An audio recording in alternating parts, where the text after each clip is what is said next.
Raoul, bonjour. Bonjour René Soglo, bonjour à tous. Et à la rubrique Pieds sur terre qui s'invite, on s'intéresse ce matin à la politique à mettre en œuvre dans le secteur des transports pour lutter efficacement contre la pollution atmosphérique. D'abord, pourquoi une telle politique s'impose? Une telle politique, tout simplement parce que selon les experts, le secteur des transports est le premier émetteur des gaz à effet de serre nocifs pour l'environnement. Les impacts sont importants, pollution de l'air, pollution de l'eau, nuisances sonores, modification des paysages ou encore contribution au changement climatique. Alors, quelle est la situation au Bénin? Au Bénin, comme dans la plupart des pays africains, ce sont les voitures et les engins à deux roues qui dominent. Dans toutes les villes, on retrouve des engins à deux roues. Il faut remonter même dans l'histoire avec l'avènement des émigrants dans les années 88-89 au Bénin, où les émigrants a pris avec la crise économique que le pays a traversée pendant la période révolutionnaire. Beaucoup de fonctionnaires et des jeunes sans emploi se sont lancés dans cette activité. Aujourd'hui, on a du mal à maîtriser cette situation et à l'époque déjà, le régime Kérékou a tenté de lutter contre la chose en tentant de reconvertir ces émigrants en producteurs de manioc, mais ça n'a pas marché. Ce sont des milliers de Béninois finalement qui inondent ce secteur, mais déjà l'impact que cela a sur l'environnement, on réfléchissait déjà à la chose, mais il n'y a pas que les émigrants, il y a aussi les voitures, les camions et autres usagers de la route. Dans le lot, on peut citer aussi les véhicules d'occasion qui sont déversés sur le continent. Le Bénin en reçoit. Tout ceci pollue notre environnement, mais s'il n'y a pas encore une bonne politique en matière de transport au Bénin, des contrôles se font tout de même selon les autorités, et c'est ce que confirme Sani Orupibou. Il est le directeur du cadre de vie chargé des transports et du développement durable du Borgou et de la Liborie.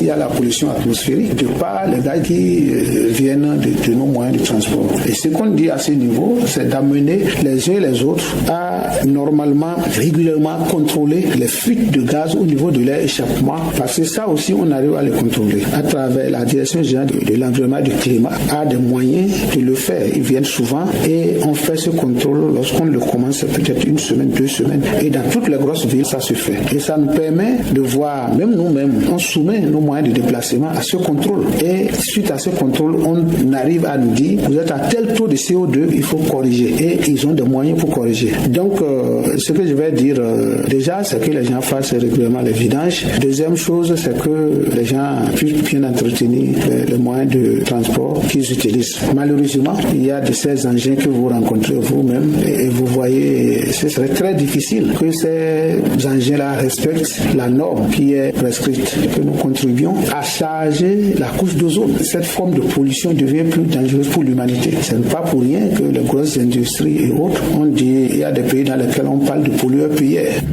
Alors, quelle approche solution dans le secteur des transports au Bénin pour réduire leurs effets sur le changement climatique? Une très bonne question, René Soglo. C'est scientifiquement prouvé que nos modes de déplacement ont un impact sur l'environnement. Je l'ai dit plus haut, mais il est possible de nous déplacer confortablement sans porter atteinte à la planète, à notre cadre de vie, d'où la notion de transport durable.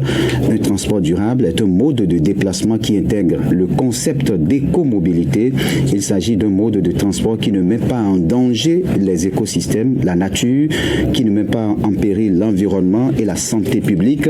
L'écomobilité, aussi appelée mobilité durable, désigne tous les modes de déplacement respectueux de l'environnement et peu polluants. Aujourd'hui au Bénin, il y a des efforts qui sont faits dans ce sens avec l'arrivée des 2 roues électriques pour assainir l'air. C'est déjà à Cotonou. On peut aussi développer la politique des transports en commun. On peut encourager le covoiturage. La politique des transports peut être appliquée dans les grandes villes avec des bus qui vont assurer les transports urbains sur plusieurs lignes. On peut développer des taxis-villes.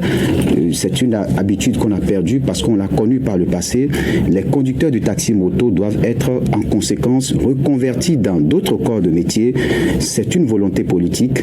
La population s'accroît et double après certaines années et chaque chaque fois que le nombre d'habitants passe au double, ce sont également les moyens de déplacement qui vont doubler avec ces effets induits si rien n'est fait.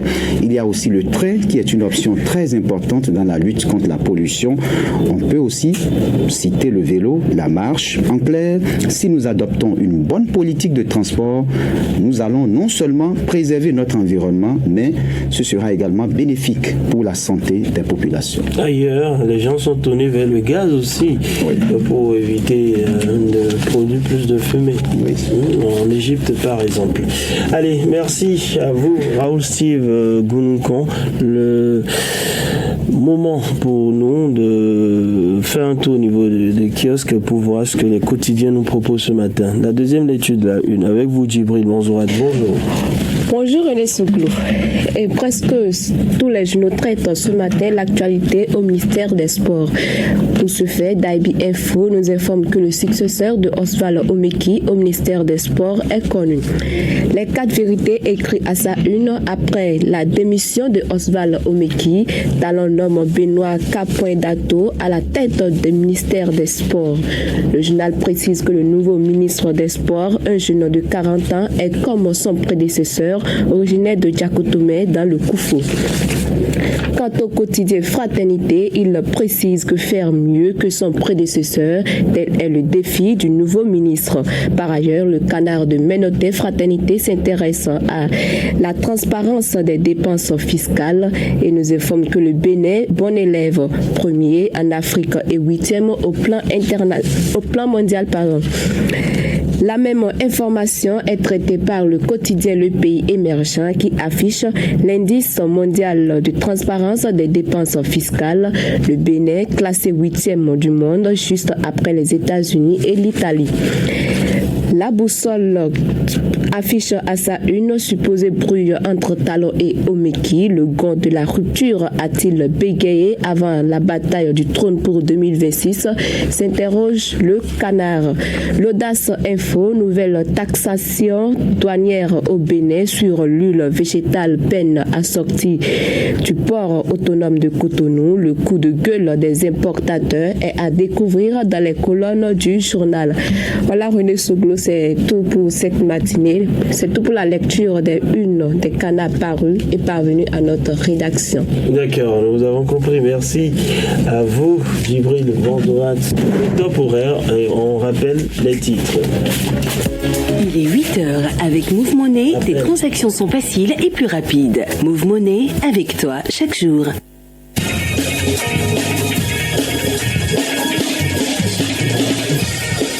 Vous l'avez compris, il est 8h partout au Bénin. Le rappel des principaux titres de l'actualité, retenez-le, c'est toute l'équipe de formation de CEFIMA qui était de l'autre côté de la baie vitrée pour faire vivre cette belle partie de session d'information. En studio ici avec moi, Socrate Adantoli à la caméra. Eh bien, Fidélia Biaou qui est de retour avec nous pour le rappel des principaux titres de l'actualité pour le compte de ce 11 octobre 2023. Bonjour à tous. Benoît Hadato, retenez bien ce nom, c'est le tout nouveau patron des sports au Bénin. Il a été nommé ce mardi suite à la démission de l'ex-ministre Oswald Omeki. L'annonce a été faite à la télévision nationale par le porte-parole du gouvernement. Rentrée judiciaire en 2023-2024 à la suite de Cotonou, la cour d'appel de Parakou sacrifie à la tradition ce mardi. C'est à travers une audience solennelle en présence des acteurs de la justice, des autorités à divers niveaux et des citoyens. Justice et conflits fonciers, application de la loi, c'est le thème de l'année judiciaire. Lancement officiel des activités de la Société de gestion des déchets et de la salubrité à Parakou ce mardi. L'événement a eu lieu à la place Mathieu Kérékou en présence du maire de la ville et ses collaborateurs. Vous avez suivi de précisions. Merci à vous. On s'arrête là pour la toute première partie. Quelques minutes de pause et on se retrouve juste après. Ne quittez surtout pas.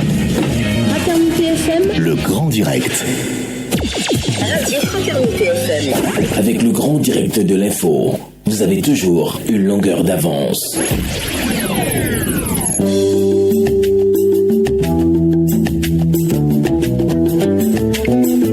Formation, travail salarié ou non salarié, autonomisation et indépendance financière, CEAZOLI. Une réponse du gouvernement pour l'inclusion professionnelle des jeunes. Tu es jeune.